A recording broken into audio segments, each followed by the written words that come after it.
Hello. तो कैसे हैं आप सब। Welcome back to my channel. मैं सोनी, आपकी real story teller and writer. बिना किसी देरी के आएंगे सीधा स्टोरी पे। मेडनेस ऑफ लव का पार्ट 64। सीधे हम पिछले पार्ट से आगे देखते। पायल और अंशी और हिना, ये तीनों हिना वाले रूम में थे और पायल और अंशी बेड में बैठे थे। पायल अंशी को पूछती है कि बच्चा बताओ, आप क्यों ऐसे बोल रहे थे कि मम्मा का ख्याल रखने को बोला था मैंने। अंशिना कहती है, अरे बड़ी, आपने बोला था ना कि जब आप ना रहो पास तो मम्मा का ख्याल मैं रखूं। पायल कहती है, हाँ बच्चा, वो तो अच्छी बात है ना, उससे तो गुड गर्ल बनते हैं जो मम्मा का ख्याल रखते हैं। अंशी कहती है कि हाँ बड़ी, सब पता है मुझे, अब मैं बड़ी हो गई हूँ। पायल कहती है, हाँ भाई वो तो है, आपने सही कहा, अंशी तो ना बड़ी हो गई है अब। अच्छा अब बताओ तो क्या हुआ। अंशी कहती है, बट बड़ी, कल मैंने कितना ट्राई किया मम्मा का ख्याल रखने को, लेकिन मम्मा चुप ही नहीं हो रही थी, बस रोई जा रही थी। जैसे वो ये कहती है, यहाँ हिना डर जाती है। वो कहती, अंशी बच्चा चलो ना, नहा लो, आओ टाइम हो गया है। पायल ना गुस्से वाला लुक देती है हिना को और कहती है, रुको तुम, सोचना भी मत बीच में बोलने के लिए। हिना ना नम आंखों से देखती है पायल को। पायल ना अब अंशी को देखती है और कहती है, बच्चा आप अच्छे बच्चे हो ना। तो अंशी कहती है, हाँ बड़ी, मैं तो वही सब करती हूँ जो मम्मा और आप मुझे सिखाते हो कि गुड गर्ल कैसे बनते हैं, और हाँ टीचर भी सिखाती है। पायल कहती है, हाँ गुड, तो आप अब मेरी बात मानो, ओके।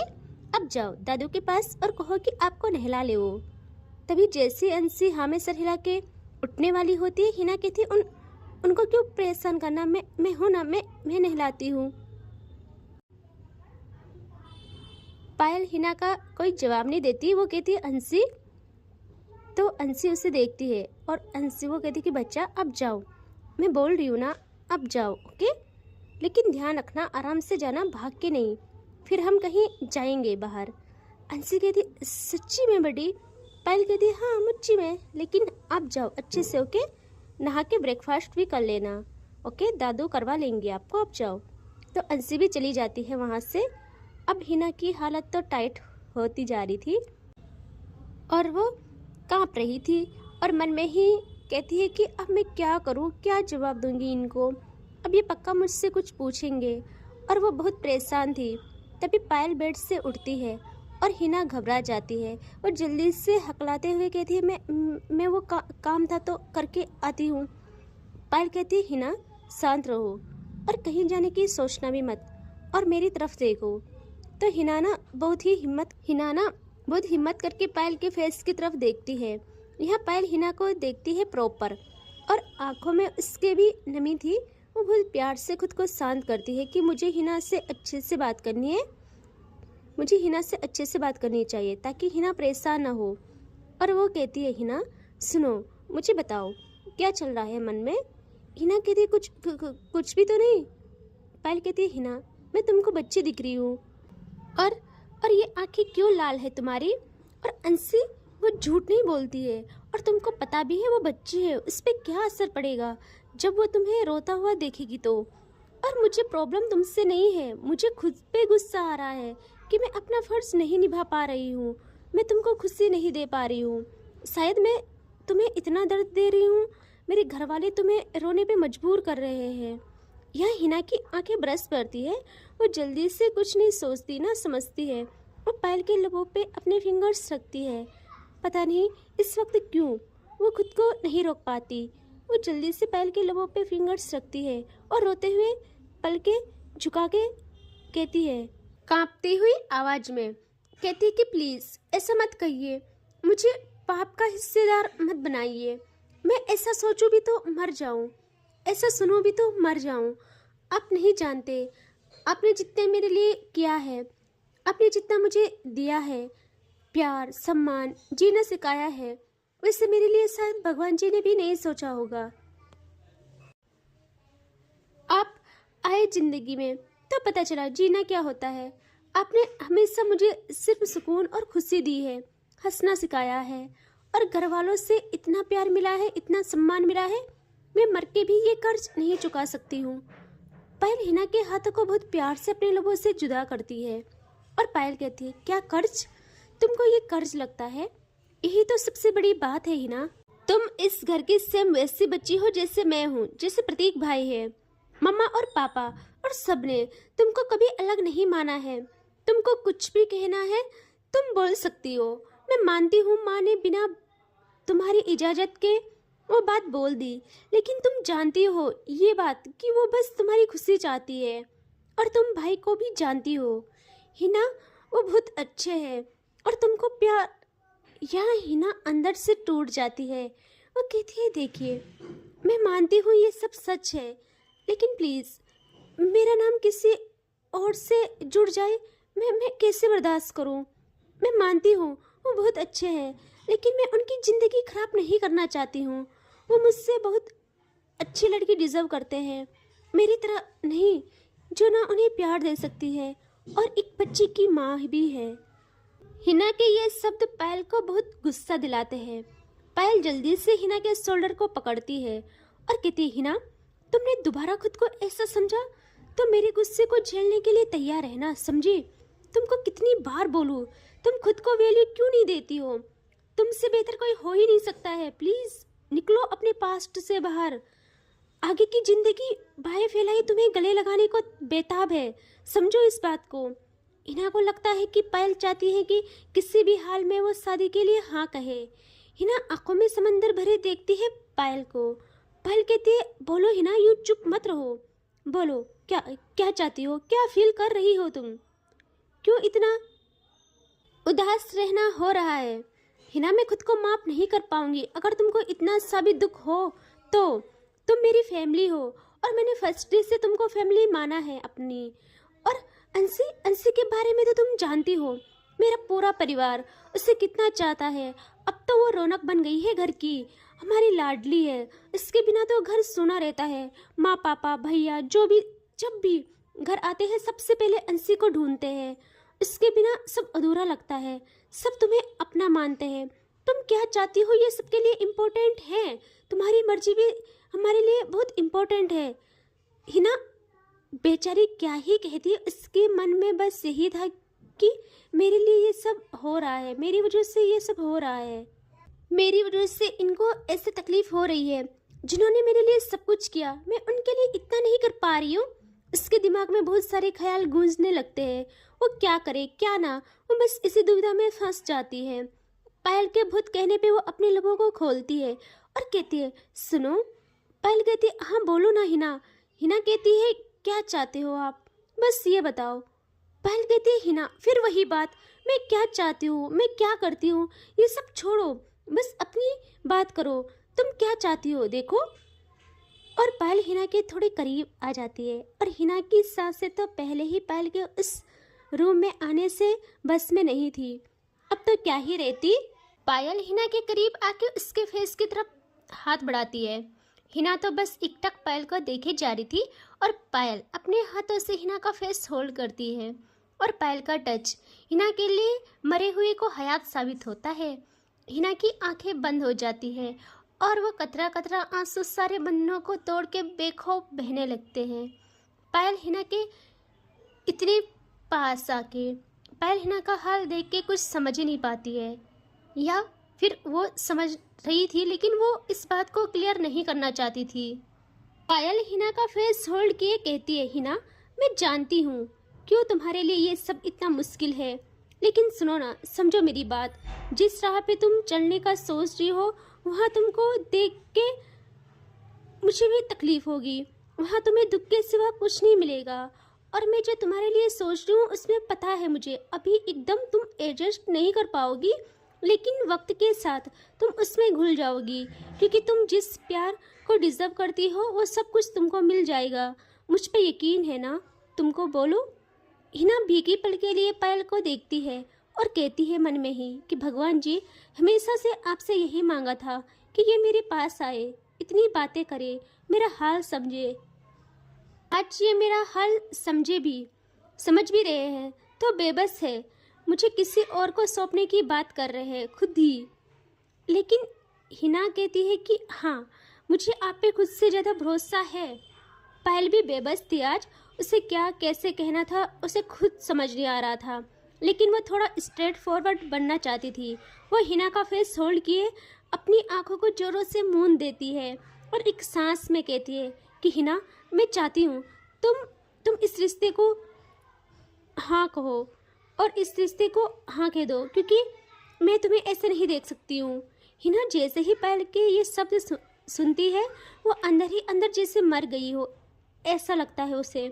जब अपना प्यार खुद से इतने करीब हो कि कहे कि तुम जाओ किसी और की बन जाओ, और ये मेरी चाहत है कि तुम किसी और की बन जाओ, तो कैसा लगता होगा यार। हिना को लगता है ऐसे जैसे उसके एक तरफा प्यार का हक भी ये शादी होके उससे छिन जाएगा। लेकिन उससे पहले उसके घर वालों ने जो उसके लिए किया था उसे भी हिना कभी नहीं भूल सकती थी। उसके लिए हिना को अपनी प्यार की कुर्बानी भी देनी पड़े तो वो दे देने को तैयार थी। वो इस वक्त बहुत ख्यालों में उलझी हुई थी और उसकी खामोशी पायल को ऐसा फील कराती है कि पायल को लगता है वो उसके मासूम दिल के साथ वैसी ही जबरदस्ती कर रही है जैसे किस्मत ने, उसके माँ बाप ने और उसके पास्ट ने उसके साथ किया है, उसकी मर्जी की परवाह किए बिना, उसकी इच्छा को जाने समझे बिना। पायल आज बहुत इमोशनल हो रही थी और पायल कहती है आंखों को बंद रखे, हिना का फेस होल्ड किए, और अब पायल भी इमोशन में बह के वो अपना फोrehead टिका लेती है हिना के माथे से। हाय, ये फीलिंग्स, ये टच क्या था हिना के लिए, वो क्या बयान करूँ। इस वक्त पायल कुछ भी मांगती, कुछ भी, जान तक मांगती तो वो दे देती।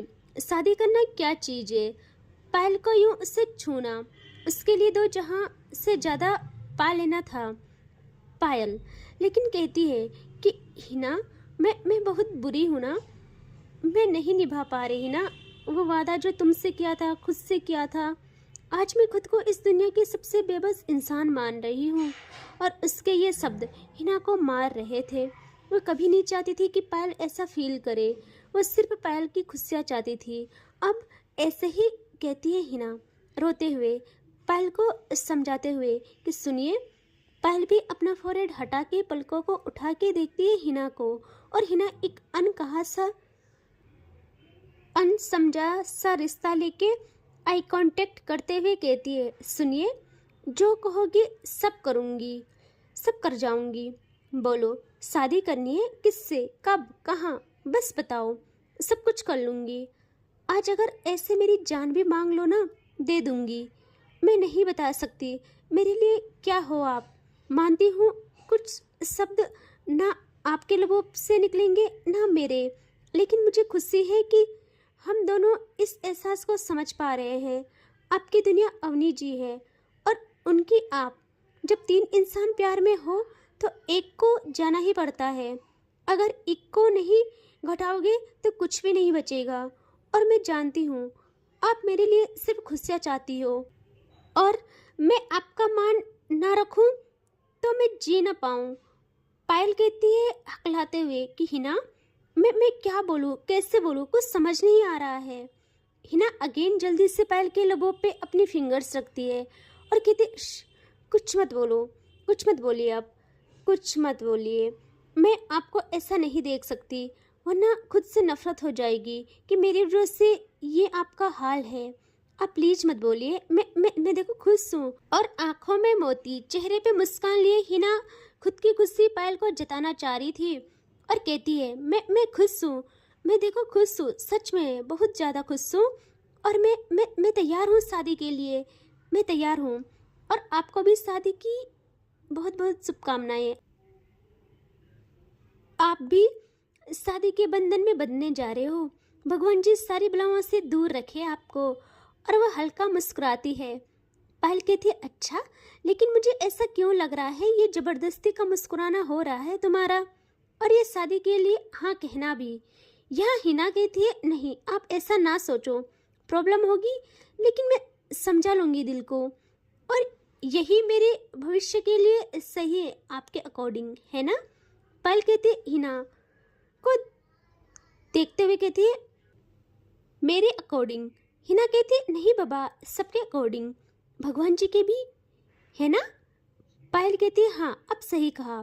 और वह अगेन हिना का फेस होल्ड करके कहती है, हिना खुशियाँ मिलेंगी आपको, सिर्फ खुशियाँ, और मैं हमेशा हूँ तुम्हारे लिए। और जहाँ कुछ अच्छा न लगे, कोई सच्चा न लगे, खुद को अकेला पाओ, कुछ बात सताए, मैं हमेशा आपके लिए हूँ, जब तक मेरी सांसें हैं तब तक।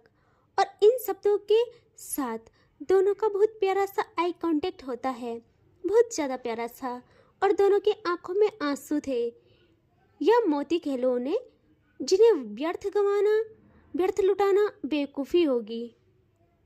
और दोनों इमोशनल बॉन्ड में बन जाते हैं, और हिना अपने इमोशंस से बेकाबू होके पायल को आफ्टर अ मिनट सीने से लगा लेती है, और उसका ये इंस्टेंट हग है। पायल कुछ समझ नहीं पाती है उस वक्त, लेकिन वो भी इस मोमेंट को जीना चाहती थी।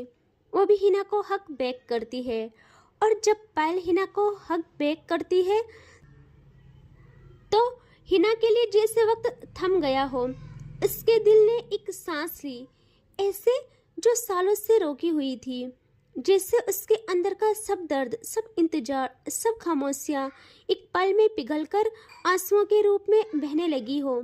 हिना के दिल में एक आवाज़ गूंज रही थी, बस ये पल यहीं पे रुक जाए, बस ये बाहों का एहसास कभी ख़त्म ना हो। उसने हमेशा पायल को दूर से देखा था, उसे पता था पायल सिर्फ अवनी की है, सिर्फ अवनी की। उसे छूने की हिम्मत कभी नहीं की थी उसने, क्योंकि उसका प्यार एक तरफा था, बेनाम, बे आवाज़, लेकिन सच्चा। और आज जब पायल ने उसे गले लगाया तो हिना के दिल ने पहली बार महसूस किया कि उसका प्यार चाहे एक तरफा सही, लेकिन दिल से था, पक्का था। और पायल की बाहों में आज उससे अपना जहां मिल गया था। पता था उसे शायद ये आखिरी बार है सीने से लगना, लेकिन उसकी आंखों में आंसू थे, लेकिन उन आंसुओं में दर्द कम, सुकून ज़्यादा था, क्योंकि जिसे वो हमेशा भगवान जी से मांगती रही, आज वही उसके करीब थी, उसकी धड़कन के साथ मिली हुई थी। एक खामोशी थी दोनों के बीच, लेकिन उस खामोशी में सब कुछ कह दिया हो, जैसे ऐसा लग रहा था। हिना के दिल ने बिना अल्फाज के कह दिया, मैं आपको हर हद से ज़्यादा चाहती हूँ, चाहे आप कभी मेरी हो ना हो, पर आप ही मेरी दुआ, आप ही मेरी सजा हो, हमेशा रहोगी। और हिना ने पहली बार किसी को प्यार किया था, जिंदगी में पहली बार, वो भी सिर्फ पायल थी, सिर्फ पायल, और कोई नहीं, और कोई भी नहीं। कई होते हैं ऐसे जो एक तरफा ही सही ऐसा प्यार करते हैं कि उसकी जगह दूसरे को देना गुनाह समझते हैं, और हिना उन्हीं में से थी। पता नहीं उसके मन में क्या चल रहा था, कितना तूफान चल रहा था, पता नहीं क्यों उसने शादी के लिए हाँ कही। शायद वो कुछ और सोच रही थी, और वो क्या सोच रही थी ये हमें आगे वाले एपिसोड में ही पता चलेगा कि उसके मन में चल क्या रहा है आखिर। एंड इससे आगे देखेंगे नेक्स्ट पार्ट में, ठीक है। Take care, bye bye. And आज थोड़ा नॉइज़ आ रही होगी यार, इसीलिए मैं स्टोरी नहीं डाल रही थी, क्योंकि ना आसपास बहुत हल्ला हो रहा है, तो कोई नहीं, आप सब समझोगे। Take care, bye bye, stay connected, thank you so much.